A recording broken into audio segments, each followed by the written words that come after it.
आप देख रहे हैं न्यूज़ 24। आपके साथ मैं हूं मानक गुप्ता और मेरे साथ इस समय स्क्रीन पर आप देख रहे हैं पूनम पंडित को, जो कि हाल में हुए किसान आंदोलन से खूब चर्चा में आई थी।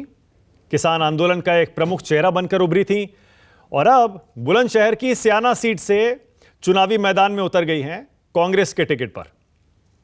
पूनम कैसी हैं? स्वागत है न्यूज़ 24 पर।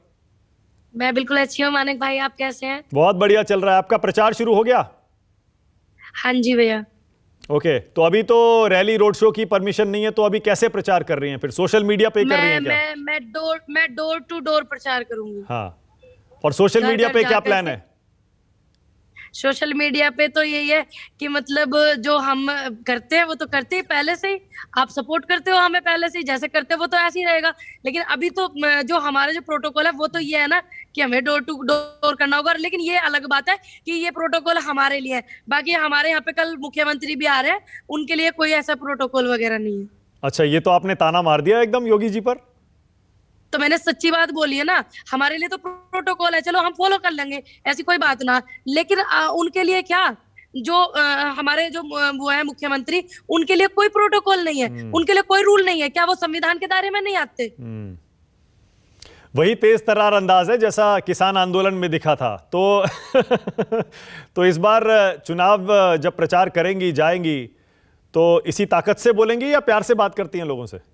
नहीं नहीं, देखिए मैं ताकत से, मुझे ताकत कहाँ लगानी पड़ती है? जहां हमारे कोई हक हमसे छीनेगा तो बिल्कुल ताकत लगाएंगे, जोर और जोर लगाएंगे। और मैं आपको बता दूं, बिल्कुल भी मेरा कोई चुनाव लड़ने का वो नहीं था। ये मैं अपनी पार्टी का धन्यवाद करती हूँ और मैं उन किसानों का धन्यवाद करती हूँ जिन्होंने मुझे इस लायक बनाया, जिससे कि पार्टी ने मेरे बिना मांगते हुए टिकट दिया, प्रियंका जी ने। मैं उनका बार बार धन्यवाद करती हूँ।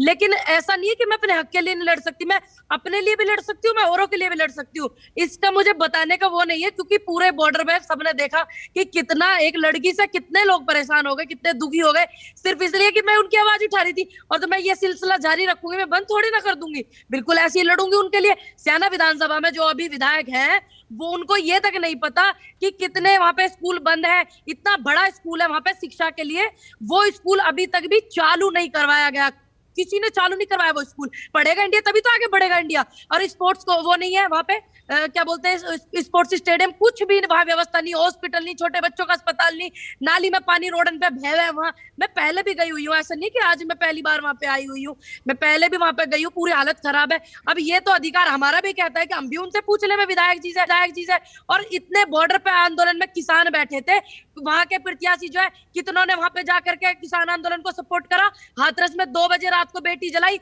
उन्नाव की बेटी के साथ में कौन खड़ा था? मुरादाबाद में ये बेटी को अगवा कर लिया गया था, वहां उनके साथ कौन खड़ा था? कोई कोई है इनमें से इतना प्रत्याशी जो स्याना विधानसभा पे सारे के सारे चुनाव लड़ रहे हैं? ओके, तो अच्छा ये बताइए, आपका अंदाज तो बिल्कुल वैसा ही तेज तर्रार है। ये कांग्रेस में आना कैसे हुआ? आपने अप्रोच किया था या कांग्रेस की तरफ से आपको कहा गया था? किससे बात हुई थी? देखिए, मैं जो है कांग्रेस परिवार में, मेरे को राजनीति में ही नहीं आना था। और ये इतिहास में पहली बार मेरे खानदान में ऐसा हो रहा है कि कोई व्यक्ति राजनीति में आया है। पूरा जब से हम लोगों का धरती पे आना हुआ, मेरे पूरे खानदान का पहली व्यक्ति मैं हूँ कि मैं राजनीति हूँ। हमारा राजनीति में कोई लेना देना नहीं था। लेकिन जब किसानों की हुई, फिर आए। लेकिन कुछ लोग ऐसा चाहते थे, जो मेरे घर पे पहुंचे, जो मुझे जबरदस्ती ज्वाइन करवाना चाहते थे बीजेपी पार्टी। उसमें मैंने बहुत सारे लाइव भी किए, इंटरव्यू भी मैंने बहुत सारे दिए। मैं इतना माइंड रूप से मुझे इतना परेशान कर दिया था जिसकी कुछ हद नहीं। तो फिर मुझे लगा, जब मैं मुझे मतलब इतना प्रताड़ित कर रहे राजनीति में आने के लिए, तो क्यों ना मैं अपनी खुशी से आऊं और मैं ऐसी पार्टी के साथ में आऊं जिन्होंने, जिसको ये बेच करके खा रहे हैं ना 70 साल से, उनके साथ में मैं जुड़ूं, सोच विचारधारा के साथ में जुड़ूं। और हमारे महात्मा गांधी, शहीद आजम भगत सिंह, चंद्रशेखर आजाद, उनके विचार की पार्टी, इन सब की, इंदिरा जी जैसे प्रधानमंत्री, राजीव गांधी जैसे प्रधानमंत्री इस पार्टी ने दिया है। इन्होंने जोड़ना सिखाया है, इन्होंने ये नहीं सिखाया हिंदू मुस्लिम में बट जाओ, सिख ईसाइयों में बट जाओ, इन्होंने ये नहीं सिखाया। तो क्यों ना फिर मैं आऊं और ऐसी पार्टी में आऊं। जब मुझे जनता ने इतना प्यार करा, मुझसे लोग उम्मीद कर रहे हैं कि मैं उनकी आवाज उठा करके वहां बुलंद करूंगी, किसानों की, वहां युवा अपने धरने कर रहा है, उनकी आवाज बुलंद करूंगी, जो मैं कर रही हूँ, मैंने किया भी है। तो क्यों ना फिर मैं अच्छे से आऊं। फिर क्यों नहीं मैं लड़ सकती? मुझे तो पता भी नहीं था कि मेरा टिकट हो रहा है। जब मैंने न्यूज में देखा, जब पता चला, फिर कुछ लोग कहने लगे लड़ना मत। मैंने क्यों, जब मैं उस रफ्तार में हूं कि हाँ मैं लड़ सकती हूँ, तो क्यों ना लड़ूं? मैं अपने आप को कमजोर क्यों साबित कराऊं कि मैं कमजोर हूं? मैं तो हूं नहीं कमजोर। तो मैं क्यों क्यों क्यों इस चीज का झूठ मूठ का प्रूफ दूं कि मैं कमजोर हूं? ठीक है, मुझे उस फाइट में रखा गया तो बिल्कुल लड़ूंगी। और पूरी मजबूती से लड़ूंगी। ठीक है, आपने कहा कि आपने भी टीवी पे देखा था आपको टिकट मिल रहा है, तो टीवी से पहले पता लगा, उसके बाद फोन आया होगा, फिर किसका फोन आया था? जी, मुझे पहले जो है एक दिन पहले पता चल गया था, थोड़ा थोड़ा सा। हाँ। और उसके बाद में फिर मुझे सबसे पहले मेरे किसान बुजुर्ग जो है, बेटा तुम्हारा टिकट हो गया, टीवी पे चल रहा है। फिर हमारी जो प्रदेश अध्यक्ष है उनका हमें फोन आया, फिर उन्होंने कहा बेटा लड़ो, अच्छे से मेहनत करो। मैंने कहा ठीक है जी भैया, लेकिन मैंने कहा भैया मुझे तो चुनाव नहीं लड़ना था, मुझे तो अपनी बहनों को जाकर के चुनाव लड़ाना था, हर जगह जाना था मुझे, एक एक बेटी के पास में सपोर्ट करना था। फिर युवाओं को जो टिकट दिया उनको सब, मैंने कहा आपने ना मुझसे ना मेरा वो छीन लिया। कह रहा नहीं नहीं, आप लड़ो, हमें पता आप लड़ सकती हो, और आप लड़ाकू हो। हमारे प्रदेश अध्यक्ष जी और जो हमारे टीम के मेंबर हैं उन्होंने मुझे बोला, मैंने कहा चलिए मैं ये बिल्कुल साबित करूंगी कि हाँ हम हक लेना जानते हैं, हम फकीर नहीं है जो झोला उठा करके भाग जाएंगे। हम किसान हैं, मजदूर हैं, जनता है, और जबरदस्ती से अपना हक लेंगे और दूसरों को लेना सिखाएंगे। अच्छा, प्रियंका गांधी से मुलाकात हुई है अभी या नहीं हुई है? हाँ जी भैया, हुई है। क्या बात हुई, क्या कहा था प्रियंका ने? बस उन्होंने ये बोला था कि आप लड़ो, मैं आपके साथ हूँ और मैं भी आऊंगी, और आप बहुत मजबूत हो, लड़ सकती हो। और बड़े प्यारे से शब्दों में उन्होंने बोला लव यू बच्चे। अभी जब मैं नॉमिनेशन भरने जा रही थी फोन पे, तो मुझे अच्छा लगा। क्या बात है, और आप बहुत खुश भी लग रही हैं। जैसे आपने कहा पहले आप राजनीति में आना हाँ, नहीं मैं चाहती थी। इसलिए खुश हूँ हाँ।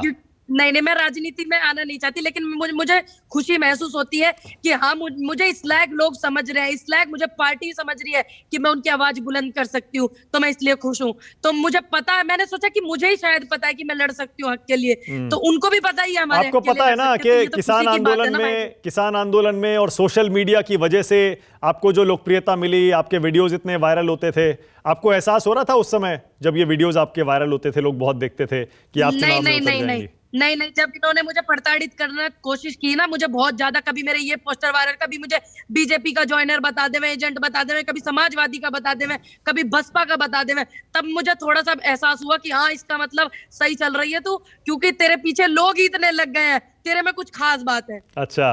और मैं प्रियंका जी की बहुत शुक्रगुजार हूँ कि उन्होंने मुझे समझा कि हाँ मैं लड़ सकती हूँ, और मुझे लगा कि हाँ कुछ ना कुछ तो बात है, जब तो इतने सारे लोग 25 साल की लड़की से इतने परेशान होकर के लगे पड़े, तो मैंने कहा कुछ तो खास बात है, फिर तो तू लग जा बस अब तू। अच्छा, अब देखिए लोग पूछेंगे कि ये पूनम पंडित हैं, अब राजनीति में आ गई हैं, इससे पहले किसान आंदोलन में थी, पहले क्या करती थी, थोड़ा बताइए जरा। हम पढ़ रहे थे कि आप शूटर भी थी एक पहले। हाँ जी, मेरे फादर साहब 16 साल की उम्र में जब मैं थी, मेरे फादर साहब की मृत्यु हो गई थी, और मेरा पूरा परिवार का पूरी जिम्मेदारी मेरे ऊपर है। मेरे भाई जो है वो बहुत कम पढ़े लिखे हैं, 10वीं उन्होंने फेल है, और मेरी बड़ी दीदियां वो मैरिड है, 2008 में उनकी शादी हो गई थी, और छोटी बहन है वो भी इतनी पढ़ी लिखी नहीं है, 2019 में मैंने उसकी शादी की। मेरे पापा मुझे जिम्मेदारी देके गए, बेटा एक पिता और एक माँ बन करके इसकी शादी करियो।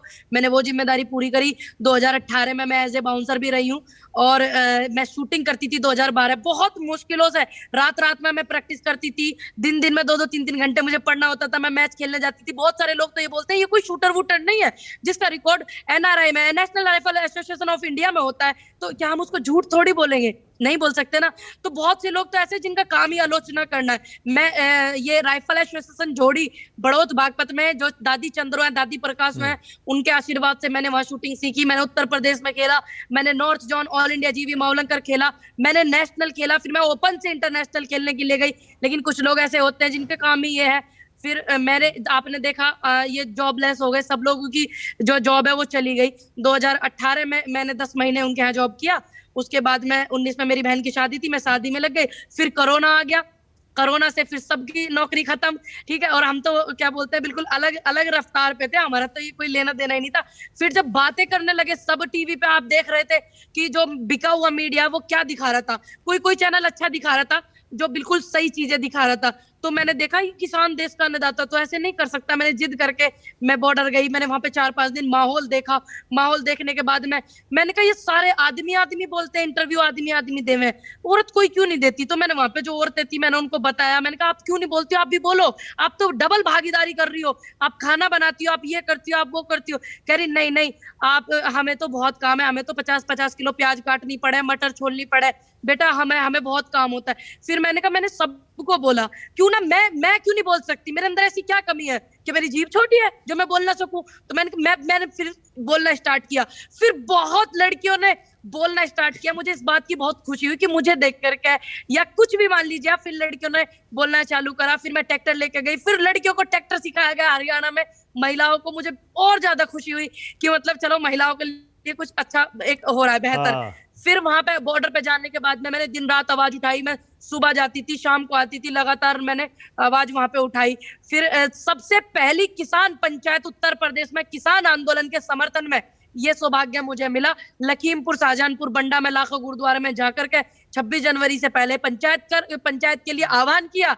फिर वहां जब ये इतना दिखा रहे थे उल्टा सीधा, ये कर दिया किसानों ने, वो कर दिया, आईटी ऑफिस से 4000 ट्रैक्टर वापस करवाए कि आपका रूट यहीं तक था, आप वापस चले जाइए। सभी लोग वापस भी गए। कुछ लोगों ने ये फैला दिया पूनम पंडित ट्रैक्टर लेकर लाल किले गई है, ये गई है, वो गई है। तो लोगों का काम है। फिर उसकी जांच वगैरह हुई तो सभी को पता था कि मैं आईटीआर ऑफिस तक गई हूँ। फिर मैंने वहां से किसानों को उल्टा किया, भाई आपका रूट यहीं तक है, हमें नियम फॉलो करने हैं। तो सबने मुझे इतना आशीर्वाद, इतना प्यार वहां पे तो दिया। फिर वो और किसान मुझे बहुत आंदोलन से खुशी अलग कैसे महसूस हो होती। गई? क्यों होना पड़ा आपको वहां से अलग? नहीं, मैं किसान आंदोलन से कभी भी अलग नहीं हुई। जब पंचायतों का नेतृत्व होने लगा, और एक रिकॉर्ड टू रिकॉर्ड मेरे ऑफिशियल पेज पूनम पंडित, जो मेरा फेसबुक पेज है, हर चीज का लाइव है। मैंने एक भी पंचायत नहीं छोड़ी। 5 नहीं, तारीख के बाद भारतीय की, 9 किसान यूनियन से सितंबर को भी। राकेश टिकैत के साथ पहले थी या बाद में अलग हो गई थी, ऐसा क्या? नहीं नहीं, मैं तो उनसे कभी भी अलग नहीं हुई। देखिए, मैंने उनकी यूनियन ज्वाइन नहीं की हुई है अच्छा। अभी तक भी। अच्छा। और मैं दूसरी यूनियन से थी, ठीक है। जो लोग चले गए थे, फिर जो बीएम सिंह जी के साथ आए थे, वो तो वहीं बैठे हुए थे। लेकिन आलोचना सिर्फ मेरी करनी, क्योंकि मैं बोल बहुत रही थी। लेकिन फिर भी मैं अड़ी रही। बहुत लोगों ने मुझे हटाने की कोशिश करी वहां से, फिर भी मैं वहां पे आवाज बुलंद करती। मैंने कहा हम तो नहीं गए ना भाग के, यूनियन चली गई, हमने यूनियन को छोड़ दिया। उसके बाद में मैंने पंचायतों का नेतृत्व किया। इतनी सारी पंचायत, किसान पंचायतों में मुझे मतलब मुख्य रूप से बुलाया गया, और जिसमें हमारे योगिंदर यादव जी भी, बहुत सारे नेता थे, हमें भी वहां पे मुख्य अतिथि के रूप में बुलाया गया। मुझे बड़े खुशी की बात है कि इतनी कम उम्र में मुझे इतना प्यार अच्छा, सम्मान दिया। आपने मैं कभी आपने किसान कहा आंदोलन कि से अलग नहीं हुई। हाँ, आपने बताया आपने बाउंसर के तौर पे भी काम किया। आपने सपना चौधरी के साथ भी हाँ काम जी। किया बाउंसर के तौर पे? जी। कितना टाइम जी, किया उनके साथ? मैंने उनके यहाँ पे, मेरी पहली ड्यूटी थी 2018 में ध्यानचंद स्टेडियम दिल्ली में 22 फरवरी को। और लास्ट जो मेरी ड्यूटी थी 21 दिसंबर, उनके फादर साहब की जो पुण्यतिथि होती है उस पे थी। ओके। तो हाँ जी। सपना के साथ काम करना कैसा रहा बाउंसर के तौर पे? मेरा अच्छा एक्सपीरियंस रहा, क्योंकि 5-6 लाख लोगों की भीड़ होती थी उनके पास भी, और मैं अकेली लड़की वहां बाउंसर थी। लड़के भी बाउंसर होते थे, लेकिन जहां मुझे वो मंच पे वहां खड़ा करते थे, अगर मैं ऐसे कर देती थी प्लीज भैया नहीं आइए, तो सभी बात भी मानते थे, फॉलो भी करते थे मेरी बातों को। और मुझे अच्छा लगता है कि मतलब मैंने हमेशा विपरीत दिशा में काम किया है, क्योंकि जो भाव होते हैं ना, उनमें तो लाशें बहा करती है। हम कुछ विपरीत करें तो ज्यादा बेहतर होता है। फिर उसका एक्सपीरियंस भी अच्छा था। लेकिन मुझे एक बात का दुख था कि जो किसानों के बच्चों ने उनको पार्टी फंक्शन में बुला करके इतना सम्मान दिया, 2 रोटी का गुजर बसर करने का वो दिया, उन्होंने किसानों के लिए 2 शब्द नहीं बोले पूरे के पूरे आंदोलन में। बस मुझे इस बात का दुख है। बाकी जो पर्सनली उस पे मेरा अच्छा एक्सपीरियंस रहा, मुझे बहुत लाड़ प्यार ओके। करते और ये बाउंसर बनने का ख्याल कैसे आया था आपको? मैं एक शूटर हूँ, जैसे कि नेशनल शूटर। तो जो स्पोर्ट्स पर्सन होते हैं वो एज ए सिक्योरिटी में जॉब कर सकते हाँ। हैं। तो बाकी मोबाइल शॉप पे, ब्यूटिशियन, ये सब मुझे आता है। एक लड़की को जो काम आना चाहिए मुझे सभी काम आते हैं। पार्लर, ब्यूटी पार्लर, कढ़ाई बुनाई सिखाई, ये रोटी पकाना सब मुझे आता है। तो मैंने कहा मैं एक कुछ अलग और करके देखती हूँ। मेरा मन था कि मैं मतलब कुछ अलग करूँ, कुछ हटके करूँ, अपनी अपनी अपने हैसियत से आगे करूँ। हाँ। तो मैंने वो किया, उसमें मैं सफल रही। हाँ बिल्कुल। कभी लोगों ने ये नहीं कहा कि देखिए आमतौर पे बाउंसर तो लड़के होते हैं, लंबे चौड़े तगड़े तगड़े, ये लड़की कहाँ से आ गई बाउंसर बनने? बहुत बोला, बहुत बोला। हाँ जी, बहुत बोला। मैंने कहा कि लड़कों के 4 हाथ पैर थोड़ी हो गए, वो भी हमारे भाई हैं, हम उनको देख देख कर खड़ा होना सीखेंगे, उनको देख देख करके बात करेंगे। हम क्यों नहीं कर सकते?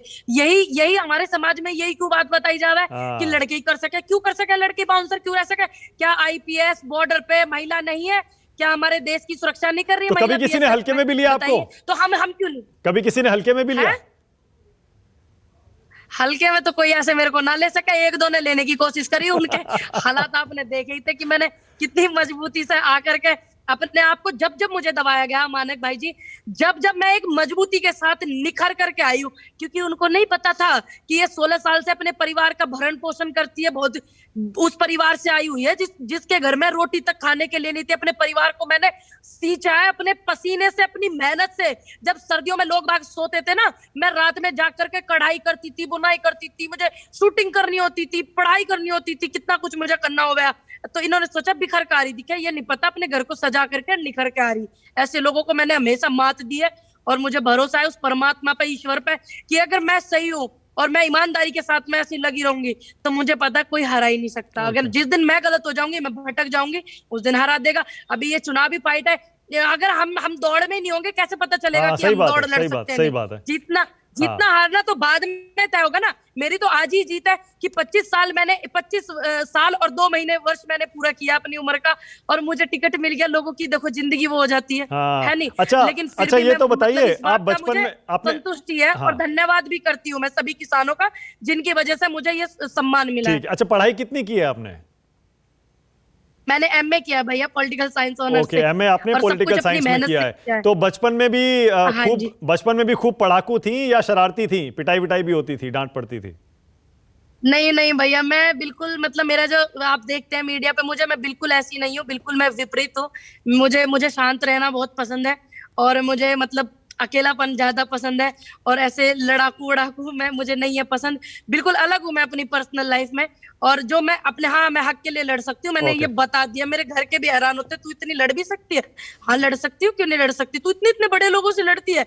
हाँ लड़ सकते हैं, अपने हक के लिए लड़ सकते हैं। बिल्कुल, मतलब मैं विपरीत हूँ अपनी पर्सनल लाइफ में। बिल्कुल सही है, और शुभकामनाएं। किसी चीज को देख करके करना होता है। कोई चीज मुझे नहीं आती और मैंने देख लिया तो मुझे वो करना होता है। ओके, ठीक है। यही लड़ाकू अंदाज तो आपको इतना आगे तक लेके आया है और लोगों को पसंद आ रहा है। बहुत धन्यवाद इस बातचीत के लिए, और शुभकामनाएं हमारी तरफ से पूनम पंडित जी। बहुत बहुत धन्यवाद। और जितने भी स्याना विधानसभा के हमारे बुजुर्ग, हमारे अपने हैं, मैं उनके बीच में किसानों का सम्मान लेकर के जा रही हूँ, और मैं चाहती हूँ कि मतलब मुझे सभी बहुत प्यार करें। मुझे पता है मुझे बहुत प्यार सम्मान वहां पे लोग देते हैं, और सभी से मेरा अनुरोध है कि आपके बीच में किसानों का सम्मान और महिलाओं का स्वाभिमान और युवाओं का मैं जोश लेकर आ रही हूँ। तो उसको आप नजर में रख करके मुझे अपना आशीर्वाद और प्यार देते रहे। और आपसे भी बहुत सारा सपोर्ट मैं चाहती हूँ मानिक भाई जी। बहुत धन्यवाद, शुभकामनाएं, थैंक यू। नमस्कार, मैं हूं मानक गुप्ता। अगर आपको हमारा ये वीडियो पसंद आया हो तो इसे लाइक और शेयर जरूर करें, और हाँ, हमें सब्सक्राइब और फॉलो करना ना भूलें, ताकि आप देश और दुनिया की कोई खबर मिस ना करें। तो जुड़े रहिए हमारे साथ और देखते रहिए News 24।